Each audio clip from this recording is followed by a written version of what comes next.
দর্শক আমরা আবারও যুক্ত হয়েছি এই জাতীয় পার্টির কার্যালয়ের সামনে থেকে। দেখতে পাচ্ছি দর্শক জাতীয় পার্টির কার্যালয় কিন্তু এখন ভেঙে ফেলা হচ্ছে এবং ইট পাটকেল ছোড়া হচ্ছে এই জাতীয় পার্টির কার্যালয়।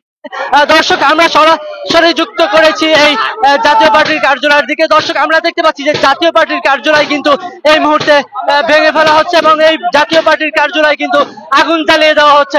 দর্শক আমরা আবারও দেখানোর চেষ্টা করছি যে এই দিকটায় কিন্তু পুলিশের লাঠি চার্জ আমরা লক্ষ্য করছি এবং পুলিশের কঠোর অবস্থান কিন্তু আমরা দেখতে পাচ্ছি। দর্শক সরাসরি পুলিশ কিন্তু এই মুহূর্তে লাঠি চার্জ করছে, আমরা কিন্তু এই মুহূর্তে যেমনটি দেখানোর চেষ্টা করছি এবং পুলিশকে উদ্দেশ্য করে কিন্তু এই মুহূর্তে ইট পাটকেল ছোড়া হচ্ছে। দর্শক দেখানোর চেষ্টা করছে এই মুহূর্তে পুলিশ কিন্তু একজনকে পিটিয়ে, দর্শক একজনকে কিন্তু মারাত্মক ভাবে পিটানো হচ্ছে পুলিশের পক্ষ থেকে।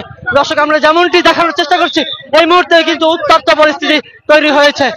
দর্শক পুলিশ কিন্তু একজনকে মেরে একদম, দর্শক যেমনটি আমরা দেখতে পাচ্ছি এই মুহূর্তে